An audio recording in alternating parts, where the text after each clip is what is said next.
Need three more members, and we'll have a quorum. So we'll be ready to start in just a minute.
Ladies and gentlemen, we're going to start. We have a quorum, assuming the last two members actually come on in the room. So if they do, we're ready to roll. Well, good morning to everybody. Welcome to the 2018 first meeting of the Appropriations Committee. Our rules are already adopted, and we're going to consider one bill and then the amended budget as well this morning. So we'll start off with the bill that we have to consider, SB 184. I'll call Senator Huffstetler to the podium.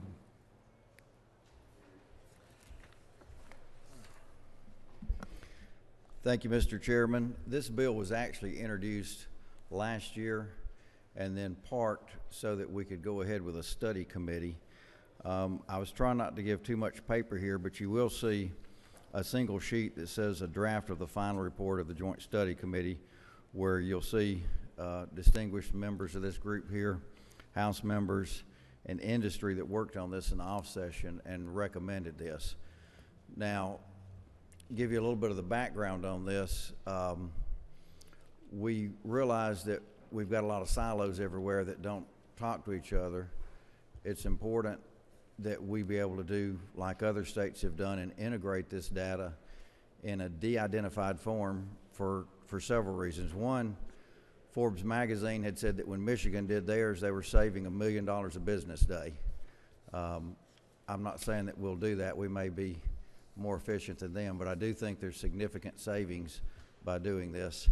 The other thing is when we do research and having data in all these silos and in an identified form, when Emory gets research from South Carolina or Georgia State gets the information from South Carolina, it takes them about 2 weeks to get the data. From us, there's all these agreements have to be signed off. We send them identified data, which is probably not good to have identified data getting out, even though they've signed confidentiality agreements. They have to de-identify it. They have to scrub it and get it in a form that can be used. And then when the project's over, they have to destroy it if they follow the law. That takes about 8 months. So it's taking them 8 months to get the same data from us that they can get in a couple of weeks from South Carolina. So it will improve research. And I do feel like it's a component of our healthcare task force, which I think the other members recognize. If we're going to set up a central information database on all that's going around the state and try to look at it in a holistic form, that we have to have this information available. The last thing I want to say before I get into the bill itself is the University of Pennsylvania has given us a grant through Annie E. Casey. They've worked with 16 states to do this. We're part of a group this spring that would be 5 different entities, North Carolina, Vermont, Georgia, the city of Miami is one of them, and they will fund a group of you know, I would say this would be more department heads, maybe a legislature too, but I think it's more important that the department heads be there. But they'll fund a group of 3-day seminars to say, this is what's been done in other states, this is what works, this is what you're wasting your time on. They feel like this can be done very reasonably, and so this legislation would partner with the University of Pennsylvania going forward. Now, what this legislation does is it sets up a structure of appointments from the President of the Senate, from the House, from the Governor, for this group to look at doing this going forward in the state, and in my opinion, work closely with the University of Pennsylvania, since they've shown what works in other states to do this process. And I don't want to take too much of your time, but if there's any questions, I'm certainly available, Mr. Chair, to answer. Senator Huffstetler, you're speaking to the committee sub that's in the folder, and I believe that is LC 37249-5S. Is that? Yes, sir. And that's the only changes were because this was done last year, the dates were not obtainable, and so we moved the dates back on into 2019. You don't have that one? Y'all have the committee sub in your folder? Okay. There's also a fiscal note in there as well that you want to consider. Okay, are there questions of the author?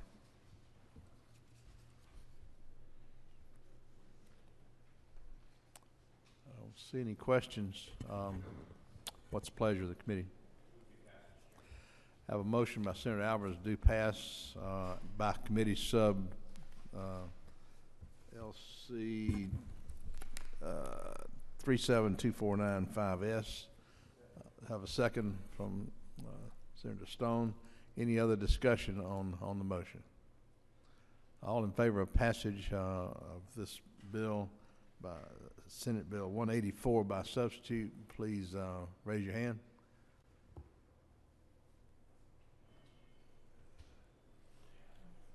You counting? Okay. Thank you. And all opposed? I do not see a vote in opposition. Thank you, Mr. Bill Chairman. passes. Thank you.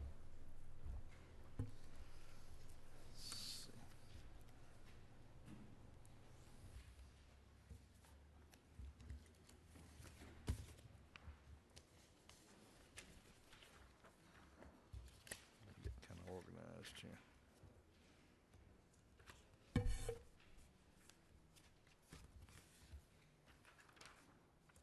Well, I appreciate everybody getting here this morning. Our main business today is to pass out House Bill 683, or the Senate version of SB 683, or HB 683, which is the supplemental budget for fiscal year 2018. You have a copy of the budget on your desk, and I'm going to give you some brief comments on it. I'm not going to cover every item in the budget, but I'd be happy to, at the end of these comments, to answer any questions that you might have. Let me just take a second and thank the subcommittee chairs who met last week and undertook the looking at the governor's proposals as well as the House proposals, and made some good suggestions. for a good process, and we'll thank the conferees, the President Pro Tem and the Majority Leader and their staffs for sitting with us in Green Door to work all this up. Lieutenant Governor and his staff as well. It takes a team approach to make this happen, to truly represent the wishes of the Senate. Can't say enough about the work of our budget office, the Senate Budget and Evaluation Office. Melody Debussy and her staff work long hours to give you a document that has a tremendous amount of information. Our budget is different. Our budget has a lot of information in it. You can, as Casey Stengel used to say, you can look it up. You can tell a lot, and the more familiar you become with it, and the more you use it, I think the more you'll admire the work that goes into it as well. The Senate has principles of budgeting that we implemented under the leadership of Lieutenant Governor Cagle a few years ago, that basically reformed a little bit the amended budget process. There was a time when the amended budget contained a lot of haints and boogers, and it was a budget where things were put in there that you couldn't sneak in otherwise sometimes. The Senate led the way in coming up with some principles of what this budget ought to be, and that is basically a true-up for the second part of the year. Considers the important things like the count on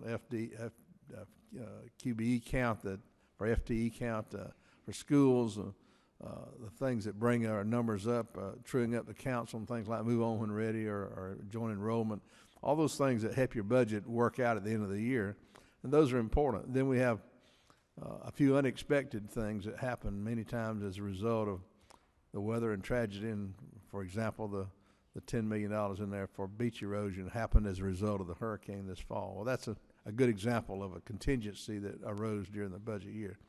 So there sometimes are a few things that, because you've got a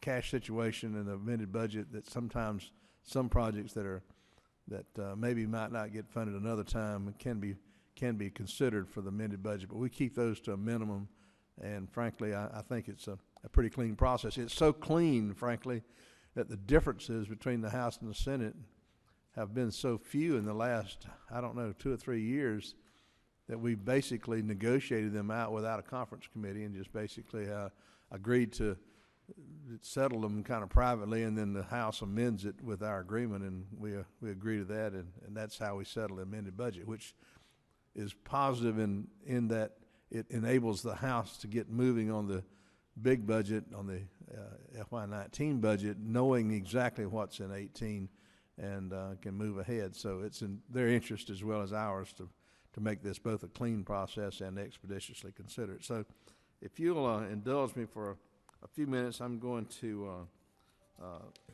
just talk a little bit about some of the highlights of the amended budget, and tell you that there are many agrees between the governor, the House, and the Senate position. I'll touch on a few of those, but I certainly won't touch on them all.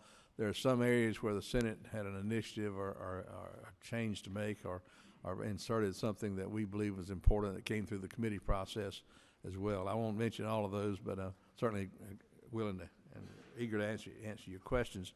Let me just tell you a second. This amended budget totals $25.3 billion and is built on a 2.3% revenue growth over actual FY17 collections. There's about $306 million in new spending in the amended budget, and if you calculate the amended budget this year, which is the total for the year, versus the amended budget for a year ago, it's about 3.9% higher increased spending in a year. So for a growing state in this day and age, that's a very nominal increase in spending as well. Also included in this budget is a total of $1.139 billion in lottery proceeds that we're spending. And that's an increase of 0.7% over the general budget projection as well. Motor fuel taxes that we're all keeping our eye on because of the funding going to transportation. Motor fuel taxes total $1.798 billion, and the total transportation revenues, which includes the fees and so forth, total $2.01 billion. That'll all be going to transportation in the state of Georgia as well. So a few of the highlights I'll touch on. But to begin with, we're funding $16,000 for accountability courts for Lookout Mountain and Oconee judicial circuits, since they will be certified this fiscal year. We also fulfill a commitment by the Department of Behavioral Health and Developmental Disabilities for $220,000 for the Albany Resource Center. Also in behavioral health and disabilities, we add $2.4 million for autism services, including crisis services. Item 81.1 provides $10 million from One Georgia for the beach renourishment project that I mentioned. It's going to rebuild the dunes. Part of the funding will be used to rebuild the dunes at Tybee that were washed away during the hurricane this fall. Item 82.7 in the Department of Community Health is more funding from the Autism Initiative with $1.2 million for behavioral health services. The Senate adds to the House total for $100,000 to develop plans for the Health Coordination and Innovation Council and the Health System Innovation Center per SB 357. It also adds $1 million to the Office of Rural Health to fund a grant program as proposed in SB 14, encouraging health systems and providers to purchase data analytics or electronic digital population health tools to improve health outcomes in rural Georgia. 93.1 improves House position and funds 2 statewide residency recruitment fairs. We need more physicians in rural Georgia for sure. Item 135.3 adds $250,000 to the House position and funds 204 school buses for schools statewide. We agree with the governor and the House and add the midterm education adjustment of $86.8 million, a figure that changed from the House to the Senate. 154.3 and 154.4 reduces the audiovisual technology and film grants by $1.5 million and transfers to Technology and Career Education Program, or CTAE, for equipment grants for local systems. Out of that funding, it also provides $500,000 for STEM preparation in rural communities by providing middle school coding grants for equipment and teacher professional training. And this is all based on the findings of the Senate Information Technology Corridors in Georgia Study Committee, I think headed by Senator Martin. Item 173.4 agrees with the House and adds $408,000 for one non-STEM advanced placement exam for low-income students. You may remember that when we changed the way we funded and increased the number of STEM grants, this actually, the way it was handled, took away the funding for a free advanced placement test for low-income students. So we've replaced that, and the low-income students now will get the advanced placement test just as they previously had. The next item agrees with the governor and the House to fund $400,000 to establish a statewide leadership academy for principals. Certainly leadership is an important component of successful schools today. Item 208.3 in the GBI, it funds $500,000 for DNA sexual assault kit supplies per Senate Bill 304. This, of course, continues to attack the backlog of sexual assault kits, and this is what GBI says they need. We're providing $1.1 million with the governor and the House to buy equipment for the Georgia Cyber Innovation and Training Center. We've completed are working on the building, and this is the equipment to go in that building. Item 214.3 adds $129,000 to the Department of Juvenile Justice budget for a culinary vocational program at Macon YDC to reduce recidivism. They've had good luck with that down there, and they believe that this will be a big help. Item 236.4 disagrees with the House and adds $4,800 to the Lookout Mountain and Oconee Judicial Circuits for public defenders to complete this fiscal year. Those are 2 new judicial circuits. 241.3 agrees with the governor and the House and adds $582,000 for a prescription drug monitoring program as part of our attack on the opioid issue for the state. And then 279.2 improves the House position with $25,000 for the Center for Rural Prosperity. Just as an aside, there's $9.5 million in the student finance portion of the budget that increases the funding going to dual enrollment, and formerly known as Move On When Ready. This Move On When Ready and dual enrollment program continues to grow. There's additional funding in the 19 budget that actually puts that figure at over $100 million. If you haven't read the audit on the joint enrollment program, I suggest you do that. There's some weaknesses in it, but it actually overall is accomplishing, I believe, the goals that we set out in dual enrollment. I would highly recommend that audit to you.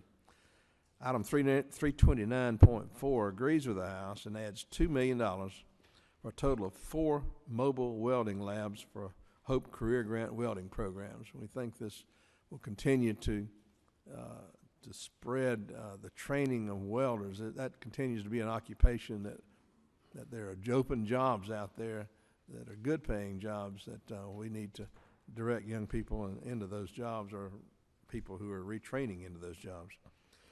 We agree with the governor and the House by adding $25.1 million for the airport expansions for 11 communities to bring basically the runways in these airports up to the minimum standards, I think 5,000 feet, so that all the airports in Georgia, including the rural areas, all can, a corporate jet can land, and that in the economic development world, that's so important. So that kind of rounds out our airport. We still have tremendous needs in airports around the state, but this is a good step by the governor. Item 344.1 agrees with the governor of the House and provides patient care equipment for the Georgia War Veterans Home and $28,000 for a new survey requirement for the subacute rehab therapy unit in Milledgeville at the War Veterans Home. That's an initiative the Senate took a leadership role in providing. Will help our veterans who are returning home who have issues that need treatment. Those are just some of the things that I thought you might be interested in. If there's something that you want to talk about or ask about, I'd be happy to do that. Melody is with us as well. Melody, come on up here and join us so you can answer questions as well. You might get a faster answer from Melody, but are there some questions or comments that members of the committee would like to make? In the budget, you'll see several what we call statewide changes, and you just about on every page. And let me just tell you quickly what those are. You'll see an entry called DOAS Self-Insurance Program. This is a combined self-insurance program the state has. It includes workers' comp, unemployment, and liability. So you'll see the premiums added to virtually every department of state government. Secondly, you'll see merit system assessments on most departments, and that's the DOAS Administered Personnel Management Services. And then lastly, you'll see something that came out of the Senate. You'll see DOAS cyber insurance premiums, and you may remember Senator Thompson led the way last year in the state purchasing cyber insurance. So those are the 3 statewide changes that you'll see throughout that budget as well.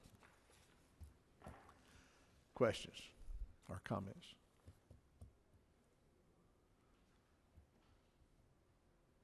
Okay, everybody hadn't had breakfast, so they're ready to get breakfast. Okay, if there's no discussion or questions, I would entertain a motion. Motion by Senator Burke, second by Senator Alvarez, I think, to pass out HB 683 by substitute. Any discussion on that motion? Okay, I sense you're ready to vote. All in favor of passing out the amended FY 2018 budget out of the Senate Appropriations Committee, please raise your hand.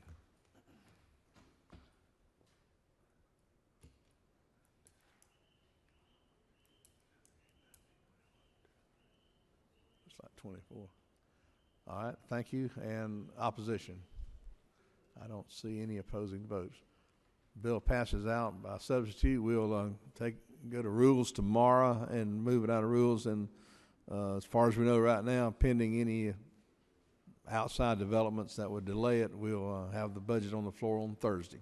Thank you very much, ladies and gentlemen. Appreciate your attention. Can I see your notes just a minute? I want to look up something. Yeah. Thank you. You read off a number. Well, they didn't have their budget. Why didn't they have their budget?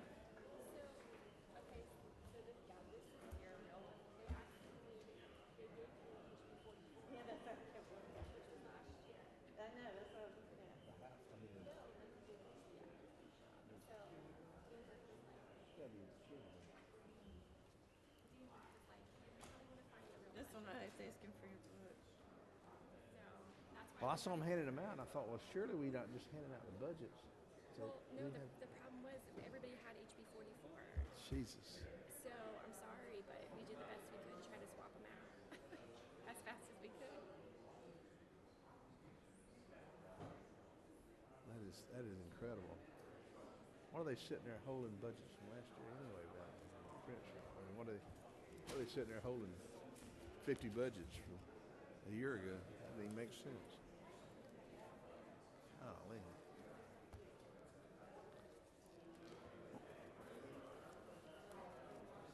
That's what I was looking for. I didn't realize what was going on. I just saw them start handing them out, and I couldn't figure out what that was all about.